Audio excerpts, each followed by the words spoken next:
नमस्कार,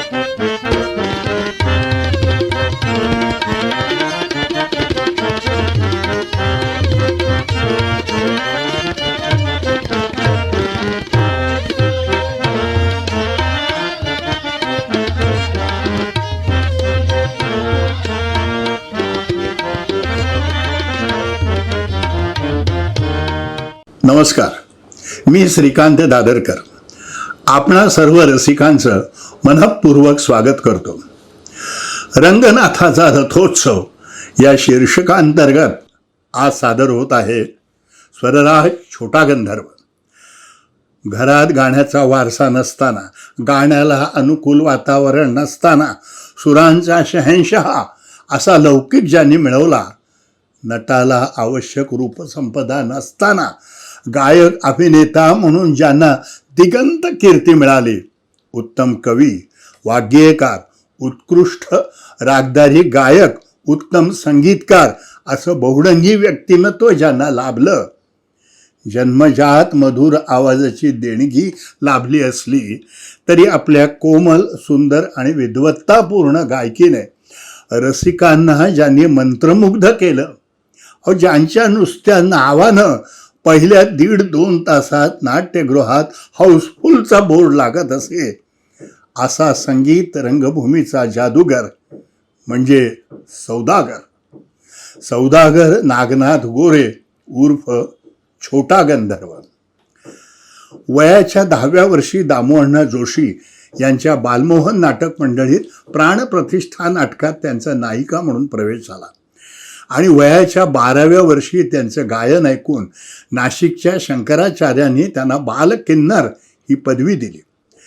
दामुअण्णा जोशी हे त्यांचे अभिनय गुरु आणि बागलकोटकर बुवा, गोवित्रीकर बुवा, नरहर बुवा पाटणकर, गणेश बुवा पाध्ये हे त्यांचे संगीतातील गुरु. पण सेंदेखा हे मात्र त्यांचे गंडाबंध गुरु.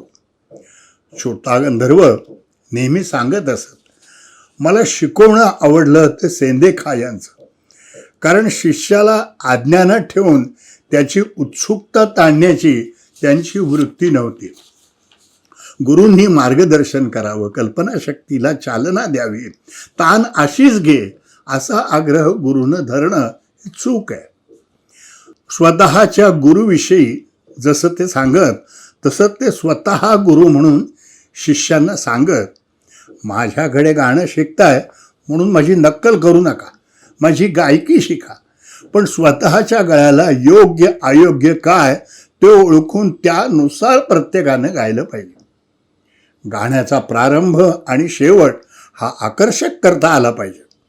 मैफिलीत जो राग तासभर मांडता येतो तो स्टेजवर काही मिनिटात परिणामकारक पण मांडता आला पाहिजे. आणि स्वतःच्या गायन शैलीविषयी बोलताना देखील छोटा गंधर्व म्हणत असत, रंगभूमीवर मी कुणाचीही नक्कल करीत नाही. I don't imitate anybody but I follow Balgandharva. मी दुसऱ्याचं गाणं जेव्हा ऐकतो तेव्हा यातलं नेमकं काय टाळायचं याचा विचार मी प्रथम करतो. माझं गाणं माझ्या चिंतनातून आलंय. सुरापेक्षा शब्दाला आणि स्वरांच्या कसरतीपेक्षा भावनेला अधिक महत्त्व द्यावं ही गोष्ट गोविंदराव टेंबे यांच्याकडून ते शिकले.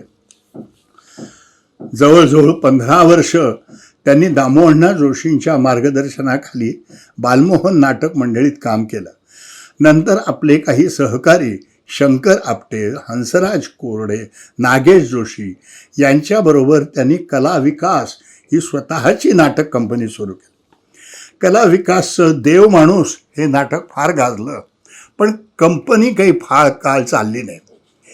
त्यांना 40,000चं कर्ज झालं. नंतर त्यांनी स्वतंत्र नाईटवर काम करायला सुरुवात केली. मानापमान, सौभद्र, संशयकल्लोळ, मूर्छकटी या नाटकांचे प्रयोग सातत्यानं होऊ लागले. शिवाय महाराष्ट्र आणि महाराष्ट्राच्या बाहेरही त्यांच्या गाण्यांच्या मैफिली गाजू लागल्या. 1950 ते 1960 या काळात त्यांनी सगळं कर्ज फेडलं आणि 1.25 लाखाचा स्वरराज हा बंगला बांधला. त्यांच्या धैर्यधर, चारुदत्त, अश्विनी शेठ, कृष्ण या भूमिकाही खूपच गाजल्या, पण त्यांना स्वतःला चारुदत्ताची भूमिका अतिशय प्रिय होती. गायक अभिनेता म्हणून यशसिद्धी प्राप्त झाल्यावरही ते अत्यंत साधे राहत असत. प्रसिद्धी परांगमुख होते. विविध नाटकांना त्याने संगीत दिलं होतं. त्यापैकी गाजलेली नाटकं म्हणजे देवमाणूस, सुवर्णतुला आणि लग्नाची बेडी. सुवर्णतुला नाटकाचं संगीत तर अक्षरशः त्यांनी 1.5 दिवसात केलं होतं. छोटा गंधर्वांचं गाणं म्हणजे जणू काय रिमझिम बरसणारी बरसात. पर्जन्यधारांचं वर्षा संगीत जसं शब्दात पकडता येत नाही ते अनुभवावं लागतं, तसंच ज्यांचं सुमधुर गाणं वर्णन करून सांगता येत नाही ते अनुभवावं लागतं ते म्हणजेच छोटा गंधर्व. त्यांना वाचनाचा नाद होता, हिंडण्याची आवड होती. विशेष म्हणजे ते वृत्तीने अत्यंत आध्यात्मिक होते, पण अंधश्रद्धा नव्हते. उदाहरणच द्यायचं झालं तर श्रावण महिन्यात ते मौन पाळत असत, पण त्यामागे कर्मकांड नव्हतं, तर गळ्याला विश्रांती मिळावी हा मूळ हेतू होता. ते भगवान शंकराचे भक्त होते. देवी तुळजाभवानीचे उपासक होते. कित्येकदा त्यांना साक्षात्कार होत असत. भविष्यात घडणाऱ्या गोष्टींच्या पूर्वसूचना त्यांना मिळत असत. नाटक पडणार की यशस्वी होणार हेही ते सांगू शकत असत. हो, इतकंच काय, नाटकाला उत्पन्न किती होणार याचा आकडाही ते सांगत असत. पण पुढे वेळी अवेळी लोक येऊन त्यांना प्रश्न विचारून त्रास देऊ लागले, म्हणून त्यांनी आपलं हे सांगणं सोडून दिलं. पुढे काही दिवसांनी त्यांना विचारलं गेलं की आपण आता नाटकात का काम करत नाही. त्यावेळी त्यांनी दिलेलं उत्तर फार मोलाचं आहे. ते म्हणाले, आता मला सर्व काही मिळालं आहे. पैसा, कीर्ती, आयुष्यातील सगळे हौस फिटले. आता आपलं विकृत स्वरूप प्रेक्षकांना दाखवण्याची माझी काही इच्छा नाही. आयुष्यात कुठं थांबायचं हे ज्यांना कळलं ते म्हणजे छोटा गंधर्व. आध्यात्मिक प्रवृत्तीचा, कवी मनाचा, प्रसिद्धीपासून दूर राहणारा अत्यंत मोठा कलाकार म्हणजेच छोटा गंधर्व. त्यांच्या कर्तृत्वाचं यथार्थ वर्णन करायला इतकंच म्हणावंसं वाटतं, रजनीनाथ हा रंगभूमीचा, रजनीनाथ हा रंगभूमीचा, नाट्यपथी जणू दीपची गमला.